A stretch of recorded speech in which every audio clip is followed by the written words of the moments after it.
Hi class, this is a quick video to help you with this assignment. So we're reviewing the fact that some notes are stable, some notes are less stable, and some notes are very unstable in any major key. We did this in C, now we're doing it in G.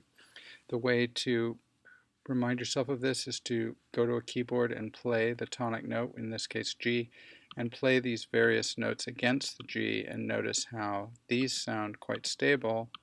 These notes feel like they want to move, and to a nearby stable note. And these notes really want to move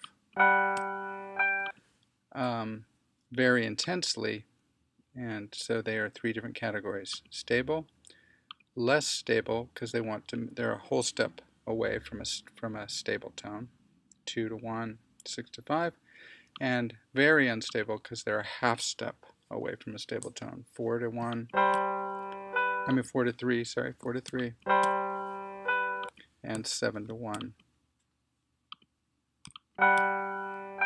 So you review all that, then you, using these abbreviations, S for stable, LS for less stable, and US for unstable, you identify each note, label it with its scale tone, scale degree, and then label it as one of those three types of notes: stable, less stable, or unstable.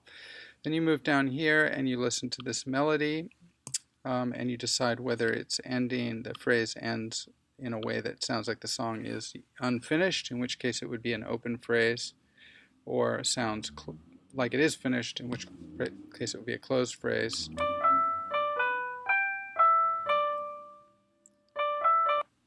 Oops, I didn't finish it.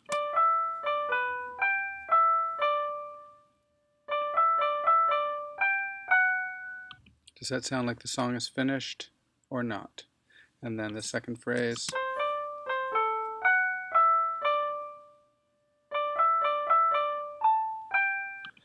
And again, answer the question there. The question's there. Now you can, I gave you a PDF of this, so you can write all these answers down by hand, but you can also put them in the finale file by using the text tool. I talked about this on the last assignment. It's right there.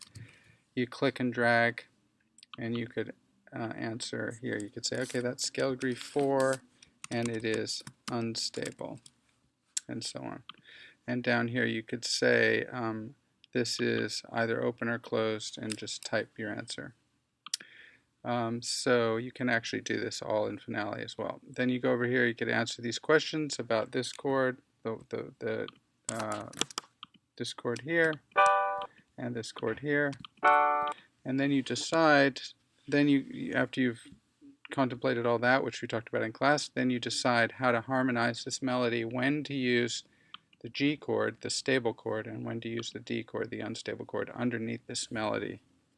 And even if you aren't sure about the theory behind it, just use your ear and decide what makes the most sense based on the fact that you've heard this song a million times. Should you have a G here? Should you have a G here? Should you have a D here? You decide, and then just write in the chord and label it, and then we'll talk about it in class, next class.